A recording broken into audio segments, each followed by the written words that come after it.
Today I give you a quick guide on the Demonolgy Warlock. Demonolgy Warlocks summon hordes of demons to do their bidding. So I'm going to go over their stat priorities, talents, rotation, and just some basic do's and don'ts of the class so that you can, actually contribute to your raids and have a little fun with it. Alright, so without further ado, let's get started. Warlocks in the Demonology spec have two primary resources. They have mana, which is the basic resource used to cast things. Then they have a secondary one, which is soul shards. These are what you use to summon your demons and bring more onto the field. It's all about managing the soul shards, and I'll go over that more in the rotation.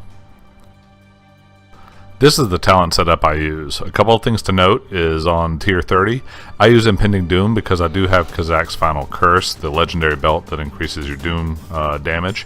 Other than that, you would want to take Improved Dreadstalkers if you do not have that legendary belt.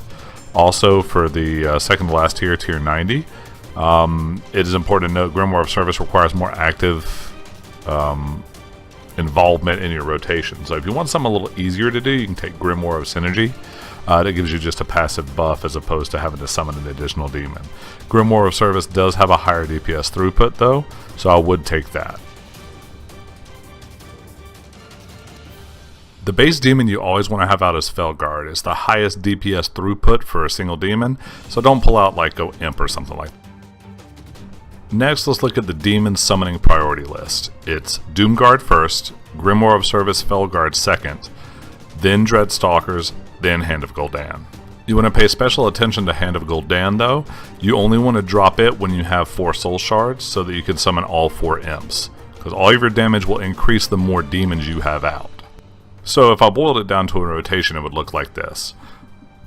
It'd be Doomguard on cooldown, Felguard on cooldown, Dreadstalkers on cooldown, Hand of Gul'dan with 4 soul shards, then Demon Bolt for filler.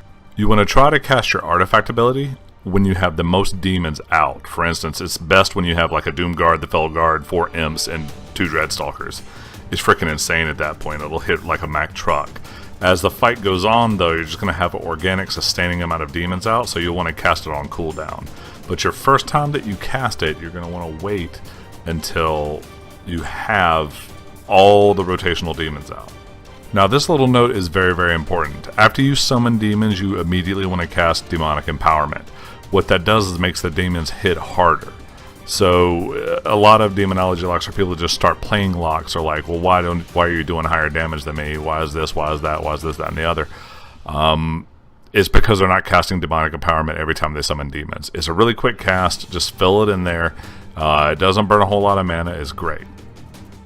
Now the stat priority for Demonology Warlocks is a little weird. It's haste, crit, mastery, then intellect, then versatility. It's going to make your itemization a little wonky. It took me a while to get my item level up because I'd have a trinket that had a lot of haste, but I'd get an 860 trinket over my 840 that had intellect on it. So I would want to take it, but it would drop my haste too low. So use an add-on like Pawn. Pawn's a great add-on that'll help you pick the correct items for you. It's a little wonky with trinkets, but it'll help you out.